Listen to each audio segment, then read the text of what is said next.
Hi guys, కొంచెం late అయింది. Mass జాతర టీజర్ చూసాను భయ్య. చూసాక నాకు ఏంటి అనిపించిందంటే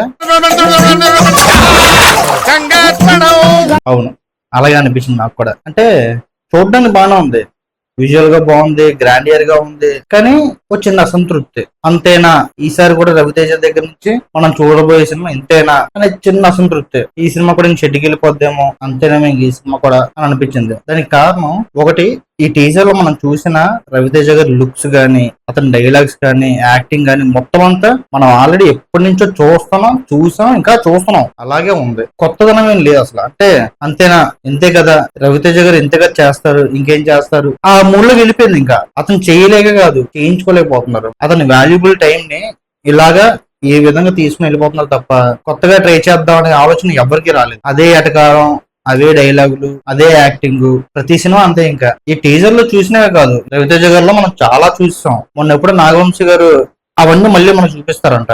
యూట్యూబ్ ఓపెన్ చేస్తే అవన్నీ కనిపిస్తాయి కదా, మళ్ళీ సినిమాలో చూపించడం ఎందుకు? ఇప్పుడు జనాలకు కూడా రవితేజ గారి దగ్గర నుంచి కొత్తదనం కావాలి. కొత్తగా చేస్తే చూడడానికి జనాలు చాలా రెడీగా ఉన్నారు, కానీ వీటి వల్ల కొత్తగా కాదు కదా, చాలా చెత్తగా అనిపిస్తుంది, చాలా చిరాకుగా ఉంటది. మనం రవితేజ గారి సినిమాలో ఇప్పుడు ఈ టీజర్ లో మనం చూసిన ప్రతి యాక్టింగ్ గానీ, డైలాగ్ గానీ, ఆ మాడ్యులేషన్ గానీ మొత్తం అంతనా విక్రమార్కుడు, కిక్కు, వెంకీ, దుబాయ్ శ్రీను, ఖతర్నాక్, క్రాక్, బలుపు, ఇలా బోల్డ్ సినిమాలు ఉన్నాయి. ఈడియట్, అమ్మనాన్న తమిళమ్మ, ఇవన్నీ చూస్తూనే ఉన్నాం, ఇంకా ఎన్ని చూస్తాం? ఇవి లేకుండా రవితేజ గారు ఏమి సినిమా తీశారంటే నాకైతే రెండే సినిమాలు గుర్తున్నాయి. ఒకటి నా ఆటోగ్రాఫ్, రెండోది రాజు ది గ్రేట్.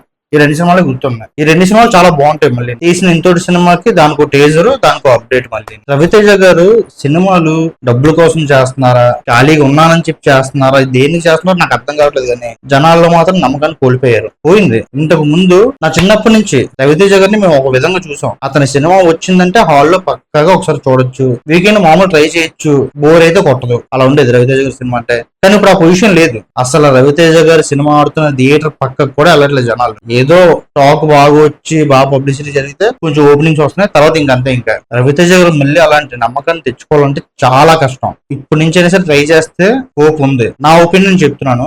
రీసెంట్ గా బాలకృష్ణ గారిని గమనిద్దాం. అఖండ ముందు, అఖండ తర్వాత. అఖండ ముందు వరకు బాలకృష్ణ గారి సినిమాలో ఒక విధంగా ఉండేవి, కానీ అఖండ తర్వాత వేరే లెవెల్లో ఉంటున్నాయి. ఏజ్ కోసం చూసుకోవట్లేదు, సినిమాలో క్యారెక్టర్ ఏజ్ కోసం చూసుకోవట్లేదు. అఖండ, డాకు మహారాజ్, భగవంత్ కేసరి, వీరసింహారెడ్డి, లుక్స్ గానీ, క్యారెక్టర్స్ గానీ, సినిమాలు కానీ చాలా బాగుంటాయి. కొన్నిట్లో ఫాల్స్ ఉన్నాయండి, కానీ అఖండ ముందు సినిమాలతో పోల్చుకుంటే చాలా బాగుంటాయి, చాలా బెస్ట్. మళ్ళీనే ఈ విధంగా ఇప్పుడు మీకు చెప్పిన డాకు మహారాజు, వీరసింహారెడ్డి, భగవంత్ కేసరి, ఈ మూడు సినిమాలు రవితేజ గారు సెట్ అవుతాయి అతని యాంగిల్ లో తీస్తే. అవునో కాదో నాకు కామెంట్ సెక్షన్ లో పెట్టండి, నేను చూస్తాను. ఇంకా ఎలాంటి సినిమాలు అయితే రవితేజ గారికి బాగుంటాయో, అతను ఎందుకు తీయట్లేదు అలాంటి సినిమాలు మీకు ఏమైనా అనిపిస్తే, ఇలాంటి సినిమాలు తీస్తే బాగుంటదని మీకు ఏమైనా అనిపించినా నాకు కామెంట్ సెక్షన్ లో పెట్టండి, నేను చూస్తాను. ఇలా ట్రై చేస్తే ఫ్యూచర్ లో రవితేజ గారి దగ్గర నుంచి బాక్స్ ఆఫీస్ నంబర్స్ చాలా ఎక్కువ చూస్తాం మనం, ఇలాంటివి ట్రై చేస్తే. ఇలాగే ఉన్నారంటే ఇప్పుడు వచ్చి అతను 50 కోట్ల సినిమా కొట్టలేదు, కొట్టారు కూడా, ఇంకా ఆన్సర్ లేదు. ఇలాంటి సినిమాలతో అయితే అసలు ఏదైనా కష్టం. మా అయితే ఇంక 2-3 సినిమాలు చూస్తారు, ఇంకంతే. టీజర్ చూసాక నా ఒపీనియన్ అయితే ఇలా అనిపించింది. మీకు ఏదనిపించిందో కొంచెం